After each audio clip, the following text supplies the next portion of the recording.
सामान्य माणसाला न्यायालयाकडून तारखांवर तारखा मिळतात ठाकरेंनी खंत व्यक्त केली तर काय बिघडलं असं संजय राऊतांनी म्हटलंय।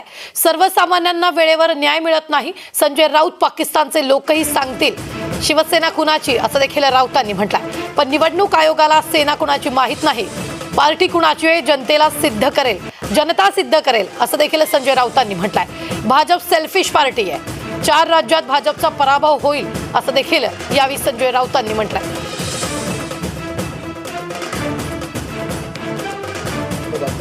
त्याच्या विरोधात उद्धव ठाकरेंच्या विरोधात अवमान याचिका दाखल। यात अवमान होण्यासारखं काय आहे?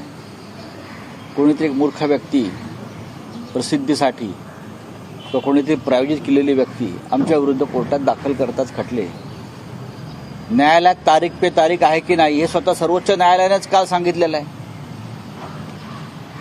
सर्वोच्च न्यायालयाची अवस्था सुद्धा तारीख पे तारीख अशा पद्धतीनं होऊ नये स्वतः चंद्रचूड साहेबांनी व्यक्त केलेली खंत आहे। आजच निकाल आलेला आहे की आमदार खासदारांचे जे न्यायालय आहे त्यांच्यावर खटले चालवणार आहेत त्यांनी त्वरित निर्णय घ्यावेत, निकाल द्यावेत, त्यांनी सुद्धा तारखांवर तारखा टाकू नयेत। हे या देशातल्या न्यायव्यवस्थेचं दुर्दैव आहे की सामान्य माणसाला तारखांवर तारखांच्या चक्रव्यूहात अडकून न्याय मिळत नाही।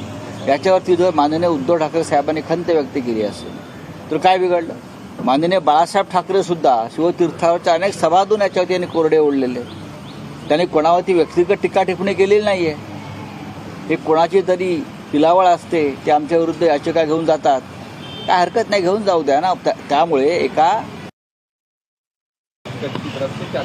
बात ऐसी है, दो मामलों की सुनवाई चल रही है या खत्म हो गई इसमें। एक तो शिवसेना और राष्ट्रवादी कांग्रेस पार्टी जो पवार साहब की है। शिवसेना का निर्माण किया था बाळासाहेब ठाकरे जी ने, आदरणीय शिवसेना प्रमुख, और उनका नेतृत्व कर रहे हैं उद्धव ठाकरे साहब।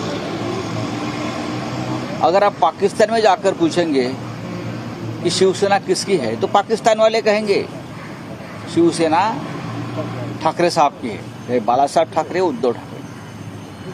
लेकिन हमारे इलेक्शन कमीशन को मालूम नहीं कि शिवसेना,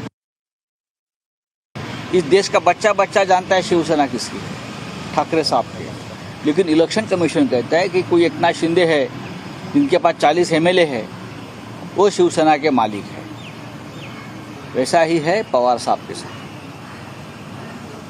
राष्ट्रवादी कांग्रेस पार्टी का निर्माण किया है पवार साहब ने। जब ये सुनवाई चल रही है तो पवार साहब सामने बैठे रहते हैं इलेक्शन कमीशन के सामने। जिसने पार्टी बनाई वो सामने बैठे हैं, और फिर भी इलेक्शन कमीशन को ये शंका है कि राष्ट्रवादी कांग्रेस पार्टी किसकी है। एफिडेविट के ऊपर पार्टी बनती है क्या? एफिडेविट देकर पार्टी बनाई थी शिवसेना और राष्ट्रवादी कांग्रेस? नहीं, ये बोगस एफिडेविट लेकर आते हैं। शिवसेना के मामले में यही हुआ, अब राष्ट्रवादी कांग्रेस के मामले में ये हो रहा है। बोगस एफिडेविट के आप निर्णय देते हो, अब निर्णय देंगे, ये बात सही है, जनता तय करेगी पार्टी किसकी है। अब इलेक्शन कमीशन ने अधिकार खो दिया है कि लोगों का विश्वास नहीं है इलेक्शन कमीशन के ऊपर। सर्टिफिकेट देने के लिए मुख्यमंत्री और मुख्यमंत्री गए, यही तो है, सेल्फी पार्टी बन गई है ना। कुछ प्रधानमंत्री सेल्फी लेते हैं और कुछ नहीं लेते हैं, ये सेल्फी पार्टी बन गई है।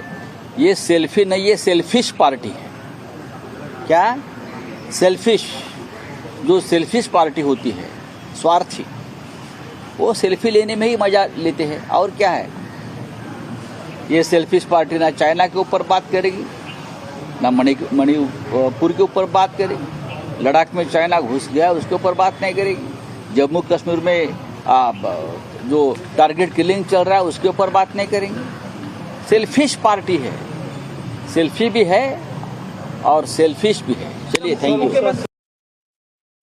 करने दो ना। और काम क्या है महाराष्ट्र में? सरकार कहाँ है महाराष्ट्र में? सरकार में और राज्य में एक प्रकार की अराजकता है, और जहाँ वो प्रचार में जा रहे हैं वहाँ बीजेपी नहीं जीतने वाली है। आप क्लिक कर लीजिए, बीजेपी हार रही है 4 राज्यों में, 5 राज्यों में। चलिए।